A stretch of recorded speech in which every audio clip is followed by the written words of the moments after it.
श्री कृष्ण के परम धाम चले जाने के बाद उनके पिता वसुदेव ने भी दूसरे ही दिन अपने प्राण त्याग दिए थे। हस्तिनापुर से अर्जुन ने आकर श्री कृष्ण का श्राद्ध किया था। एक कथा के अनुसार जब अर्जुन के पास यह समाचार पहुंचता है तो वे द्वारका पहुंचते हैं। उनके द्वारका पहुंचने पर भगवान श्री कृष्ण की सभी पत्नियों सहित कई यदुवंशी महिलाएं बिलख बिलख कर रोने लगती हैं।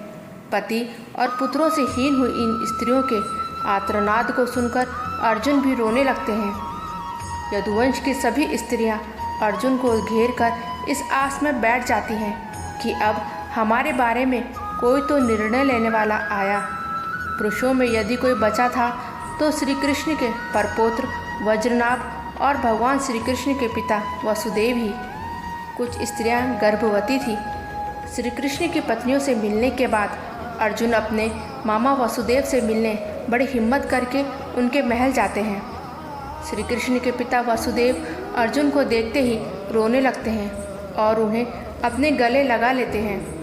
कुछ समय बाद वे अर्जुन को यदुओं की आपसी लड़ाई का सारा किस्सा सुनाते हैं और बाद में श्री कृष्ण एवं बलराम के परम धाम चले जाने के बारे में कहते हैं। वसुदेव यह भी कहते हैं कि श्री कृष्ण कह गए थे कि तुम आओगे और तुम ही अब इन स्त्रियों के बारे में निर्णय लोगे।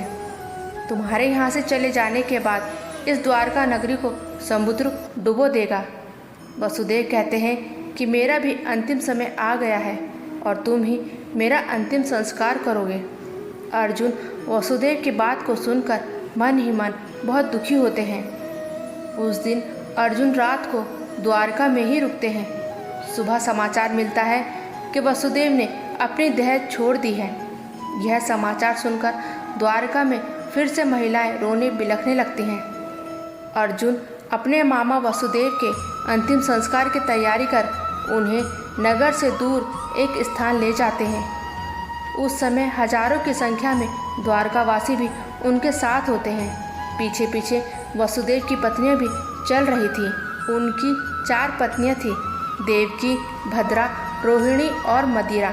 जब चिता में आग लगा दी गई तो वह सभी पत्नियां भी उस चिता पर जा बैठी। यह भयानक दृश्य देख अर्जुन का दिल फट जाता है। इसके बाद अर्जुन उस स्थान पर गए जहां यदुवंशी आपस में लड़कर मारे गए थे। वहां कई संख्या में वीरों के शव पड़े थे। अर्जुन ने सभी का अंत्येष्टि कर्म किया और सभी द्वारकावासियों के साथ वहां से निकल पड़े। द्वारकावासियों के साथ ही भगवान श्री कृष्ण की 8 पत्नियां भी थीं। साथ में श्री कृष्ण का परपौत्र वज्रनाभ भी था। कहते हैं कि यह लाखों लोगों का लश्कर था। अर्जुन के द्वारका से निकलते ही नगरी समुद्र में डूब जाती है। इस अद्भुत दृश्य को द्वारकावासी अपनी आंखों से देखकर आश्चर्यचकित हो जाते हैं। रास्ते में भयानक जंगल आदि को पार करते हुए वह पंचनद देश में पड़ाव डालते हैं।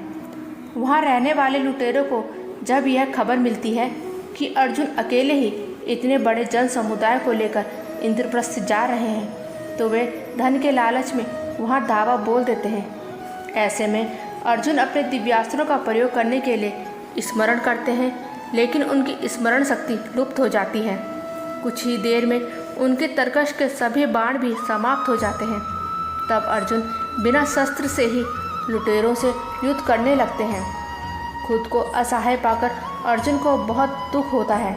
वह समझ नहीं पाते कि क्यों और कैसे मेरी अस्त्र विद्या लुप्त हो गई। जैसे तैसे अर्जुन यदुवंश की बची हुई स्त्रियों व बच्चों को लेकर इंद्रप्रस्थ पहुंचते हैं। यहाँ आकर अर्जुन भगवान श्री कृष्ण के परपौत्र वज्रनाभ को इंद्रप्रस्थ का राजा बना देते हैं। यहाँ आकर अर्जुन ने महर्षि वेदव्यास को बताया कि वहाँ श्री कृष्ण बलराम सहित सारे यदुवंशी कैसे और किस तरह समाप्त हो चुके हैं। तब महर्षि ने कहा कि यह सब इसी प्रकार होना था, इसलिए इसके लिए शोक नहीं करना चाहिए।